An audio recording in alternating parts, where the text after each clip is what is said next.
नमस्कार। आज हम देख रहे हैं सारणिकों पर संक्रियाएं। सारणिकों के गुणधर्म हमने पिछले वीडियो में देख लिए थे, तो आज हम देख रहे हैं सारणिकों पर संक्रियाएं। सारणिकों पर संक्रियाएं, देखिए सारणिकों पर जो संक्रियाएं हैं मुख्य रूप से हम तीन प्रकार से करते हैं। पहली संक्रिया, मान लीजिए जो पंक्तियां हैं, अगर किसी सारणिक में तीन पंक्तियां हैं तो पंक्तियों को तो अपन रिप्रेजेंट करेंगे R1, R2, R3 से।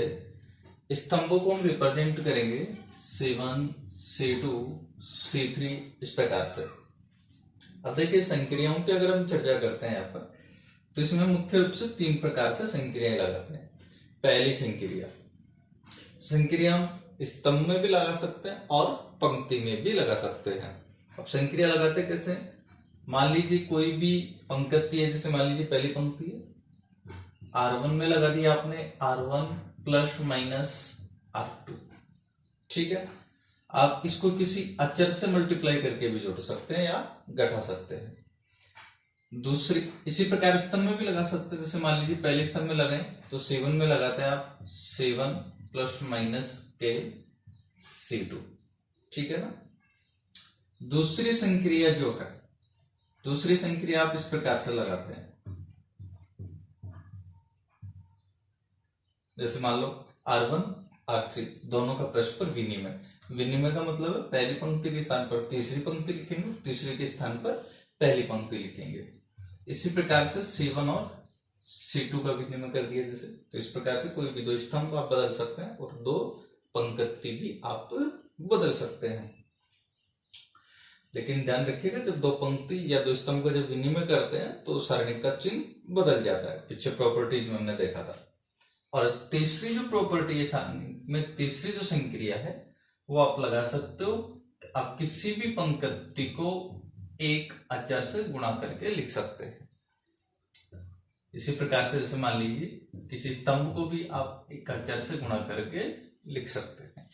इस प्रकार से हम सारणिकों पर ये मुख्य रूप से तीन प्रकार की संक्रिया लगाते हैं। पहली संक्रिया, किसी भी पंक्ति या स्तंभ में किसी अन्य पंक्ति या स्तंभ को अचर से गुणा करके जोड़ सकते हैं या घटा सकते हैं। दूसरी संक्रिया, आप कोई भी दो पंक्तियों को या कोई भी दो स्तंभों का परस्पर विनिमय कर सकते हैं।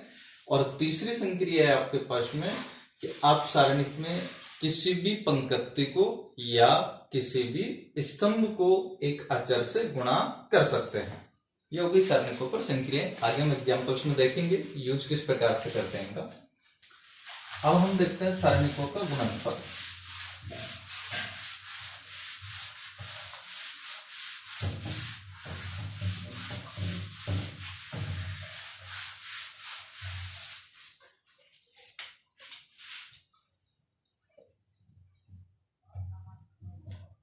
अब हम देखेंगे सारणिकों का गुणनफल। और पहला, दो द्वितीय कोटि की सारणिकों का गुणनफल। दो द्वितीय कोटि की सारणिकों का गुणनफल। दो द्वितीय कोटि की सारणिकों का गुणनफल, ठीक है भाई। दो द्वितीय कोटि की सारणिकों का गुणनफल। देखिए सारणिकों का गुणनफल हम दो प्रकार से करते हैं। एक तो पंक्ति इंटू स्तंभ से करते हैं, दूसरा पंक्ति को पंक्ति से करते हैं। पंक्ति को स्तंभ से हम उसी प्रकार से करते हैं जैसे मैट्रिक्स गुणा करते हैं। हम दो प्रकार का जो मैट्रिक्स का जो गुणा करते हैं उसी प्रकार से दो सारणिकों का गुणनफल भी आप कर सकते हैं। इसके अलावा इसमें एक पंक्ति गुणा भी करते हैं, जिसमें पंक्ति को पंक्ति से गुणा करते हैं। पंक्ति से पंक्ति गुणा हम देखते हैं यहाँ पर कैसे करते हैं। मान लीजिए अपने पास में दो सारणिक है, पहला है A1 B1 A2 B2 और दूसरा सारणिक अपने पास में del 2 equal to P1 Q1 and P2 Q2। Suppose ये दो सारणिक है अपने पास में। अब इन दोनों सारणिक को गुणा करते हैं अपन तो del 1 dot del 2 equal to, पहले हमने del 1 लिखा तो ये आपके पास में आ गया a1 a2 b1 b2। दूसरा सारणिक भी हम लिख लेते हैं, तो p1 q1 and p2 q2। ये दो सारणिक है अपने पास में।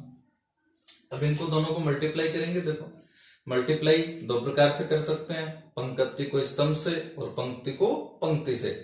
पंक्ति को स्तंभ से उसी प्रकार से करेंगे जिस प्रकार से मैट्रिक्स को करते हैं, वो आप जानते हैं। और अब हम कर रहे हैं पंक्ति को पंक्ति से। तो सबसे पहले हमने मल्टीप्लाई किया पहली पंक्ति को पहली पंक्ति से। पहली पंक्ति को पहली पंक्ति से करेंगे तो आ जाएगा a1 p1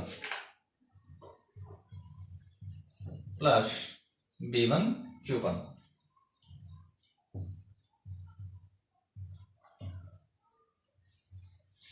इसके बाद में हम करेंगे पहली पंक्ति को दूसरी पंक्ति से, तो आ जाएगा पहली पंक्ति को दूसरी पंक्ति से, तो a1 p2 plus b1 q2।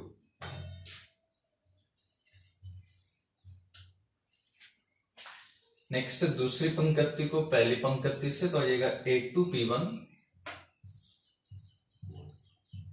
Plus b2 q1।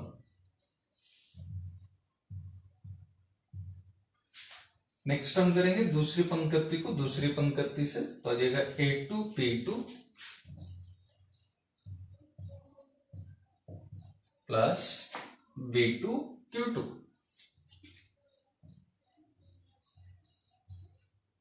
ये हो गया अपने पास में द्वितीय कोटि की दो सारणिकों का गुणनफल।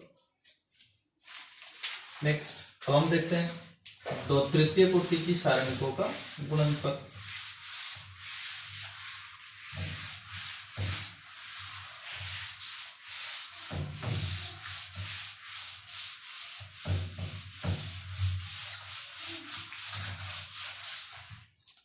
अब हम देखेंगे तृतीय कोटि की दो सारणिकों का गुणनफल। सेकंड आप इसमें देख रहे हैं तृतीय कोटि की दो सारणिकों का गुणनफल।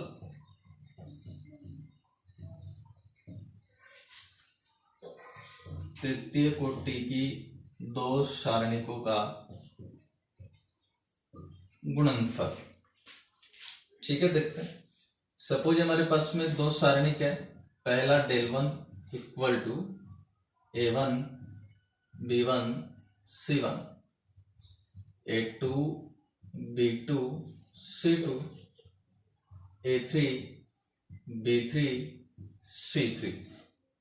अब दूसरा सारणिक लिखते हैं हम del 2, तो del 2 इक्वल टू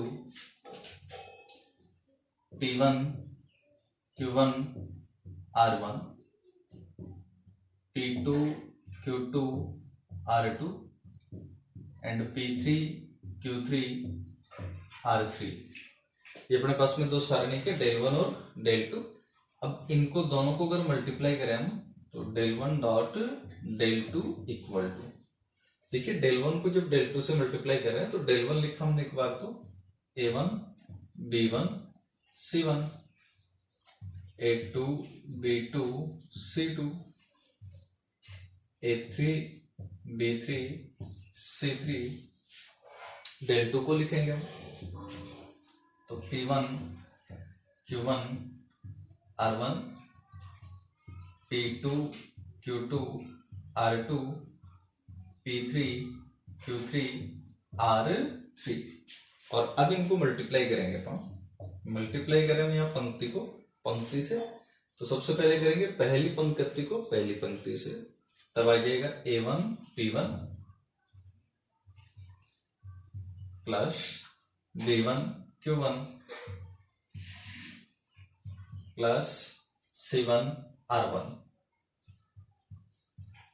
इसके बाद में हम करते हैं पहली पंक्ति को दूसरी पंक्ति से, तब आ जाएगा a1 p2 plus b1 q2 plus c1 r2। Next हम करते हैं पहली पंक्ति को तीसरी पंक्ति से, तब आ जाता है A1 P3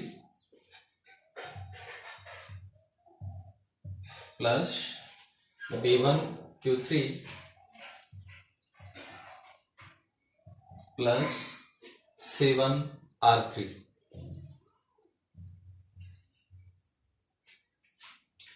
इसके बाद हम करेंगे दूसरी पंक्ति को पहली पंक्ति से, तो आ जाएगा A2P1 plus B2Q1 plus C2R1। इसके बाद हम करते हैं दूसरी पंक्ति को दूसरी पंक्ति से, तब आ जाता है A2P2 plus B2Q2 plus C2R2। इसके बाद हम करेंगे दूसरी पंक्ति को तीसरी पंक्ति से, तो आ जाएगा A2P3 plus B2Q3 plus C2R3।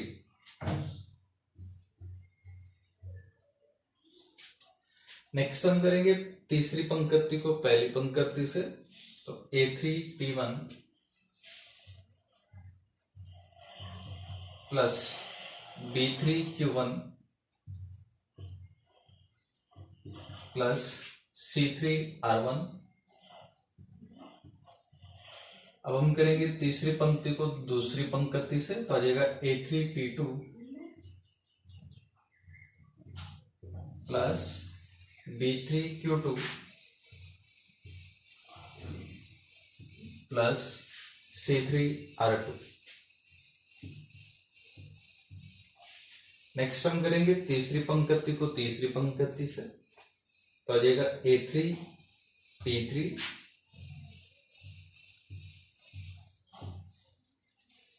B3Q3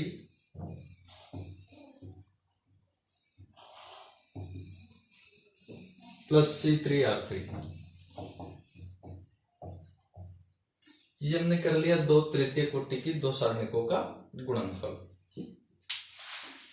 अब हम देखेंगे एक द्वितीय कोटि की और एक तृतीय कोटि की सारणी का गुणनफल।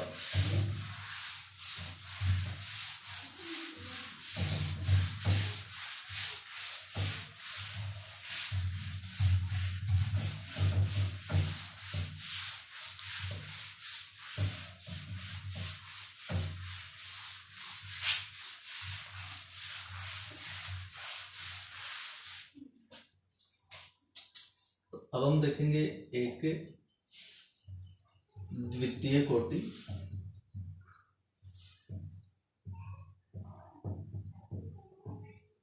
और एक तृतीय कोटि।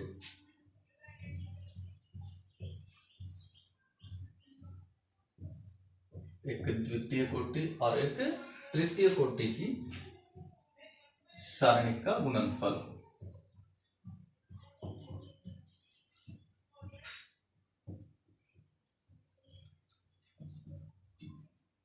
ठीक है, एक द्वितीय कोटि और एक तृतीय कोटि की सारणी का गुणनफल हम देखेंगे। तो सपोज एक पहली जो सारणी के डेल वन, ये अपने पास में द्वितीय कोटि है, तो A1 B1 and A2 B2। एक सारणी के अपने पास में डेल 2 इक्वल टू, अब देखिए डेल 2 किस प्रकार से बनेगी। ये डेल 2 लिखिए मैंने P1 Q1 R1 P2 Q2 R2 and P3 Q3 R3। ये हमारे पास में दो सारणी हो गई। डेल 1 यहाँ द्वितीय क्रम का है और डेल 2 तृतीय क्रम का है। दोनों को मल्टीप्लाई करना है। मल्टीप्लाई करने के लिए सबसे पहले ध्यान रखिए, अगर एक मैट्रिक्स दो कोटि का है और एक अगर तृतीय कोटि का है, तो सबसे पहले जो दो कोटि का जो सारणिक है, इसको आप तीन कोटि का सारणिक बनाएंगे। तीन कोटि का सारणिक बनाने के लिए हम इसमें एक पंक्ति और एक स्तंभ ऐड करना पड़ेगा। एक पंक्ति और एक स्तंभ ऐड किस प्रकार से करेंगे वो देखिए। आप जो पंक्ति और स्तंभ ऐड करेंगे उसका एलिमेंट लिख दीजिए 1 0 0 1 0 0। ये हम इसलिए लिखते हैं क्योंकि इसको ऐड करने के बाद में भी सारणी के मान पर कोई प्रभाव नहीं पड़ता है। आप प्रसार करके देख सकते हैं। अगर हम प्रथम पंक्ति के अनुदिश इसका प्रसार अगर कर दें तो आपके पास में यही सारणी का जाएगा भाई, 1 आएगा सबसे पहले, और 1 के बाद में प्रथम पंक्ति प्रथम स्तंभ को जब हम छोड़ देते हैं तो आपके पास में आ जाता है A1 B1 A2 B2, और आगे दोनों एलिमेंट 0 0 है तो वो 0 हो जाएगा, यानी कि 1 से मल्टीप्लाई करेंगे तो वापस आपको क्या मिल जाता है डेल 1। तो अगर कोई भी द्वितीय कोटि का सारणिक है उसको अगर हमें तृतीय कोटि का सारणिक अगर बनाना है तो उसमें एक पंक्ति और एक स्तंभ ऐड कर देंगे और उसका एलिमेंट लिखेंगे 1 0 0 और हम मल्टीप्लाई कर लेंगे। तो ये तो डेल 1 बन गया, और अब मल्टीप्लाई करेंगे आप डेल 1 को डेल 2 से, और अब डेल 1 को डेल 2 से मल्टीप्लाई आप कर देंगे। जिस अभी पीछे देखा था हमने दो तृतीय क्रम की सारणी का गुणा करना, बिल्कुल उसी प्रकार से हम गुणा कर देंगे। धन्यवाद।